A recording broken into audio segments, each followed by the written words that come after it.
gone onto our webinar. I can see some long-standing clients very eager to get the update on the 2017 federal budget and what it actually means. And I think that we are coming into an era of significant changes in our tax laws. So we've got quite a few little changes as a result of this budget, and interesting to see what happens in the next couple of years. So we'll go through a number of items in turn, but you can see they're the main areas we're going to concentrate on today. Firstly, superannuation changes, then we've got GST as well, interesting development there, and certainly there's a focus on foreign investors as well, and basically cutting back a lot of benefits, and we'll go through those. Got some changes for our property investors, not too significant, thank goodness. Medicare Levy changes, and also just some changes for small business. So let's get right into it. Let's start with superannuation, and you can see there a really good development, I think, and we heard a lot of the talk before the budget about this in some form. Is obviously in some parts of Australia there's a real challenge to actually be able to save for your own first deposit. So what the government is actually allowing you to do is salary sacrifice additional amounts into superannuation. You can see there on the screen up to $15,000 a year. It's $30,000 in super, and this can be later withdrawn for a first home deposit. Now, really, really clear, people cannot withdraw anything from the 9.5% contribution. This is allowing only extra voluntary super contributions, which can be put into super and then withdrawn. Okay, so really, really important. I know that was a real cause of concern for a lot of people, saying, well, people can just take out their 9.5%. That's certainly not the case. And the withdrawals can only take place from the 1st of July 2018. So we're going to have at least 1 year where money's just getting contributed. Okay, so and contributions have to fit in with existing contribution caps. You should also be aware of that. Then what happens when we're ready to withdraw those funds for the first home, the taxpayer will be taxed on the way out, right? But it's their marginal rate less 30% offset. So let me give you an example. If you're between $37,000 and $87,000 and you're paying 34.5 or 35 cents maybe in the future, you're only going to pay a very small amount of tax because you actually get a 30% offset. So in that case, you'd only pay an extra 5% tax. Now, we've just talked about home buyers. Now we're going to the other end of the spectrum. So older Australians, and there's been a lot of talk about how we can get older Australians, give them some incentive to downsize their houses. And this is what the government's come up with, and I think it's pretty sensible. You can see there $300,000 of proceeds from downsizing are able to be contributed into superannuation as a non-concessional contribution. Right, so this is really, really good because, and it's from the 1st of July 2018, and if you're above 65, there are limits to what you can currently contribute into superannuation, and this basically gets over that hurdle. So you can actually contribute $300,000 from the proceeds of selling your house.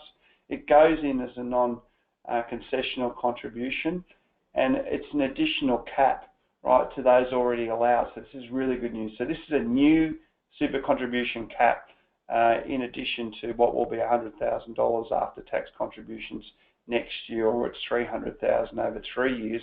But this is additional, and it's also exempt from the existing age test, which is fantastic because that really limits what you can put into super unless you're working over 65. So even if you're not working, you're over 65, sell your house, put $300,000 into super, right?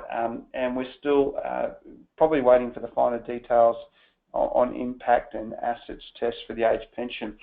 Before you do this, there are a few more points, very much finer detail. I do believe that you may need to own the property for 10 years, but in the coming months we'll certainly get more detail on that. But that's really good policy, I think. GST, we're going on the next screen. You can see there, next slide. And what's happening with new residential purchases of properties, from the 1st of July 2018, when you purchase a brand new property, the GST on settlement will no longer be paid to the developer. It will actually be paid immediately to the ATO, and this is going to stop developers from finishing developments and then basically not paying GST and liquidating companies, etc. So it's an anti-avoidance measure, I think well overdue. Right, our next section, foreign investors as well, and you can see there a couple of things have happened in recent years, but this is a new thing in terms of the main residence exemption. Basically, from budget night, foreign and temporary residents don't have access to the main residence exemption. So if they buy a property and sell it in their main residence, they're still going to be taxed on this property, right? So given the fact that the foreign resident is lost access to the 50% CGT discount some years ago, this is a really, really significant change, right? Okay, so what the government's trying to do is for foreign and temporary residents, basically they're not going to have any concessional access to our main residence exemption, and they've already lost the capital gains tax discount. So it also, you should just note that existing properties held are only going to be grandfathered to the 30th of June 2019. So after that, certainly foreign residents will have an issue.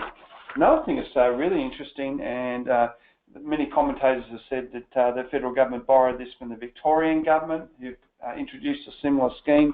But from budget night, foreign owners of residential Australian property will incur a charge if their property is not occupied or genuinely available for rent on the rental market for at least 6 months of the year. Guess what? If you don't have that property rented out for 6 months, you're going to get levied with $5,000 per year. Now, I've heard commentary on this to say if you buy a foreign investor and you buy a property for $1 million and you don't need to actually rent it out because you're that wealthy, maybe $5,000 isn't that much. However, what it's going to do is it's going to have the foreign investor think twice about not renting that property out, and that's only going to help with supply of rental properties.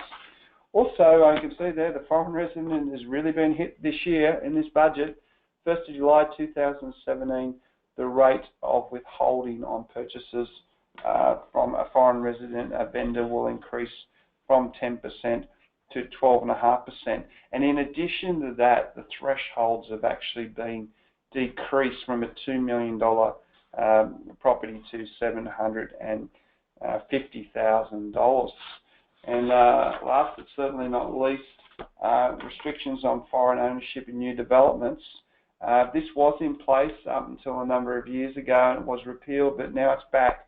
So from the 9th of May, so budget night, a 50% cap will be imposed on the amount of foreigners who can buy in new developments. All right, I'm going to hand it over to Catherine Simon. He's going to talk to us about changes for property investors. Fantastic. Thank you, David. Good afternoon, everyone. Thanks for joining our budget update this afternoon. The first change I'm going to address is for our property investors, as David mentioned, and I'm going to talk about the changes to travel. So travel costs for property investors are being completely disallowed from the 1st of July 2017. This is an integrity measure due to many taxpayers misusing this deduction. So from 2017, that's going to be completely disallowed. As such, we recommend anyone who has the opportunity to inspect their properties before the end of June consider doing so. The second change we have for property investors are the changes to the plant and equipment depreciation. In order to properly explain this change, let me just go through some of the background. Before budget night, if you purchased a second-hand residential property for the purpose of investment, you could have a depreciation schedule prepared, and two types of depreciation would be calculated. The first type is your building depreciation, referred to as Division 43. This is calculated from the actual cost of construction and claimed over a period of 40 years. This particular type of depreciation is unaffected by the budget announcement. The second type of depreciation is the depreciation of plant and equipment within the property, referred to as Div 40. This is calculated by assessing the market value of each item within the property and depreciating them over the ATO effective life. This is the part of depreciation which we will have disallowed for purchases of second-hand investment properties from budget night.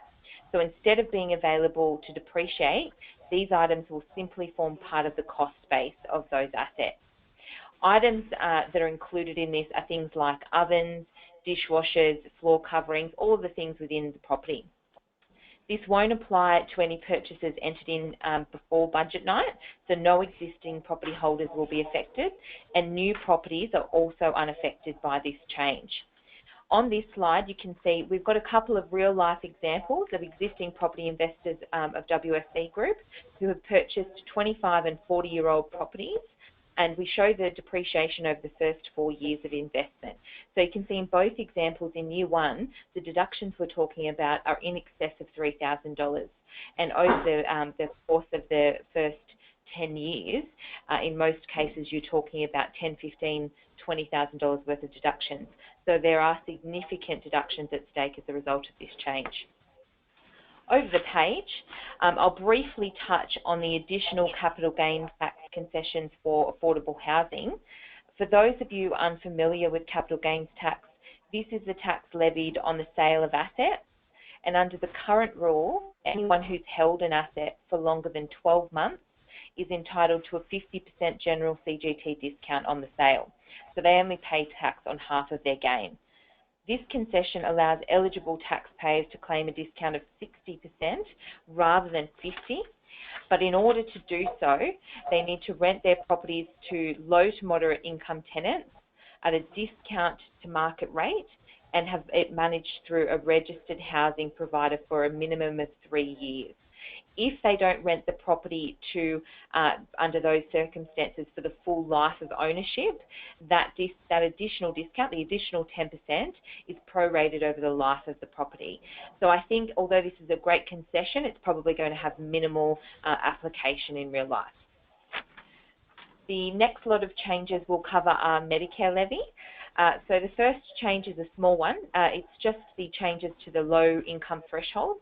So these are the income thresholds at which you pay no Medicare levy, and they've gone up this year as they usually do by indexation, so they've gone up slightly. The major change we have to Medicare levy, and it's one that's been well publicised, is the additional 0.5% that we're all going to be charged from the 1st of July 2019. So this will take our total Medicare levy up to 2.5%. So remembering a couple of years ago we had the extra taking us up to 2 from 1.5 originally. On this slide, what we've done is just shown how much that will affect our effective tax rates over the different tax brackets. So you can see our top marginal rate will effectively sit at the 47.5% rate. In good news, they haven't extended that debt levy. So a lot of us expected that 2% that top high income earners are paying on top of the 47%, that to be extended, and that hasn't been extended, so that's fantastic news. Over the page, we're on to businesses, and this is arguably the best announcement of the budget that we had, and we have an extension to our $20,000 instant write-off for businesses with up to $10 million turnover. So that's been extended to 30 June 2018, and this means businesses will be able to continue to claim an outright deduction for individual assets costing less than $20,000. Any assets above that $20,000 will be continued to be placed into the pool and depreciated at a flat rate of 15% in year one and 30% in years after. Our final change is another small business change, and this is one that will affect the small business CGT measures.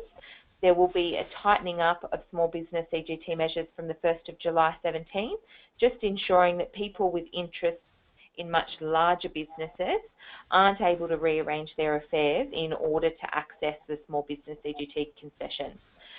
We still will have the $2 million turnover and the $6 million assets test that we previously had in place. They're just going to be regulating that a little bit more strictly.